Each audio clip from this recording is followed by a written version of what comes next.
صحیح بخاری میں سیدنا انس رضی اللہ عنہ سے روایت ہے کہ نبی صلی اللہ علیہ وسلم نے فرمایا، یہاں سے ہمارے کس آدمی کا گھر زیادہ قریب ہے؟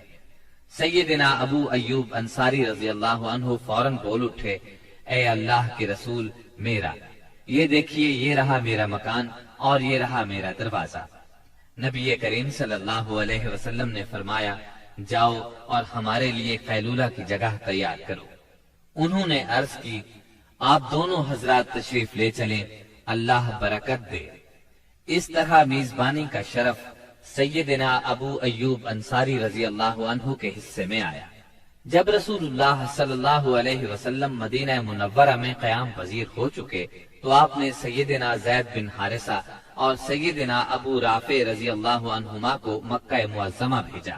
وہ نبی کریم صلی اللہ علیہ وسلم کی دونوں صاحبزادیوں سیدہ ام کلثوم اور سیدہ فاطمہ، ام المومنین سیدہ سودا، ام ایمن اور سیدنا اسامہ بن زید رضی اللہ عنہ کو ساتھ لے آئے۔ ان کے ہمراہ سیدنا ابو بکر صدیق رضی اللہ عنہ کے فرزند عبد الرحمن بن ابی بکر بھی اپنے گھرانے کے افراد سیدہ ام رومان، سیدہ عائشہ اور سیدہ اسماء رضی اللہ عنہن کو لے کر مدینہ منورہ آ گئے۔ اب نبی اکرم صلی اللہ علیہ وسلم کی مدنی زندگی شروع ہوئی۔ اس دور کو 3 حصوں میں تقسیم کیا جا سکتا ہے۔ پہلا دور، اس میں فتنے بپا کیے گئے، اندر سے رکاوٹیں کھڑی کی گئیں اور باہر سے آ کر دشمنوں نے مدینہ منورہ کو صفحہ ہستی سے مٹانے کے لیے چڑھائیاں کی۔ یہ دور صلح حدیبیہ ذی-قعدہ 6 ہجری پر ختم ہو جاتا ہے۔ دوسرا دور، اس میں بت پرست قیادت کے ساتھ صلح ہوئی۔ یہ دور فتح مکہ 8 ہجری پر ختم ہوتا ہے۔ اس دور میں دنیا کے بادشاہوں کو دین کی دعوت دی گئی۔ تیسرا دور، اس میں اللہ کی مخلوق دین میں فوج در فوج داخل ہوئی۔ اسی دور میں مدینہ منورہ میں مختلف قوموں اور قبیلوں کے وفود آئے۔ یہ دور نبی اکرم صلی اللہ علیہ وسلم کی حیات مبارکہ کے آخری دنوں تک ہے، یعنی ربیع الاول 11 ہجری تک۔ مدینہ منورہ پہنچنے کے بعد نبی کریم صلی اللہ علیہ وسلم نے سب سے پہلے مسجد تعمیر کرنے کا فیصلہ فرمایا۔ جس جگہ آپ کی اونٹنی بیٹھی تھی وہ جگہ بنو نجار کے 2 یتیم بچوں سہل اور سہیل کی تھی۔ آپ نے اس زمین پر مسجد بنانے کا ارادہ فرمایا۔ آپ نے بنو نجار کے لوگوں کو بلا بھیجا۔ وہ حاضر خدمت ہوئے تو آپ نے ان سے مسجد کی تعمیر کی بات کی۔ انہوں نے زمین بطور ہبہ قبول کرنے کی درخواست کی، لیکن آپ نے اس زمین کو بغیر قیمت کے لینا پسند نہ فرمایا۔ آپ نے یہ زمین قیمتاً خریدی اور بنفس نفیس مسجد کی تعمیر میں شریک ہوئے۔ اس زمین میں مشرکین کی چند قبریں اور غرقد کے چند درخت بھی تھے۔ رسول اللہ صلی اللہ علیہ وسلم نے مشرکین کی یہ قبریں اکھڑوا دی اور کھجوروں اور درختوں کو کاٹ کر قبلے کی جانب لگا دیا۔ پھر مسجد کی تعمیر شروع ہوئی۔ آج اس مسجد کو دنیا اسلام مسجد نبوی کہتی ہے۔ نبی اکرم صلی اللہ علیہ وسلم نے مسجد کے بازو میں چند مکانات بھی تعمیر کیے جن کی دیواریں کچی اینٹوں کی تھیں۔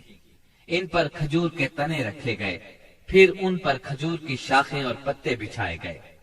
یہ ازواج مطہرات کے حجرے تھے۔ ان حجروں کی تعمیر مکمل ہو جانے کے بعد آپ صلی اللہ علیہ وسلم سیدنا ابو ایوب انصاری رضی اللہ عنہ کے مکان سے یہاں منتقل ہوئے۔ مسجد نبوی صرف اسلامی تعلیم کی ادائیگی کے لیے نہیں تھی، بلکہ یہ ایک یونیورسٹی تھی جس میں مسلمان اسلامی تعلیم حاصل کرتے تھے۔ اس مسجد کا صحن ایک ایسی جگہ تھی جس میں مدتوں جاہلانہ نفرت، عداوت، کشاکش اور باہمی لڑائیوں سے دوچار رہنے والے قبائل کے افراد اب میل ملاپ اور پیار و محبت سے بیٹھتے، دین کی تعلیم حاصل کرتے اور یہ تعلیم اپنی عورتوں تک پہنچاتے تھے۔ یہ ایک مرکز تھا۔ اسی مرکز سے اس ننھی سی اسلامی ریاست کا نظام چلایا جاتا تھا اور مختلف قسم کی مہمات یہاں سے بھیجی جاتی تھی۔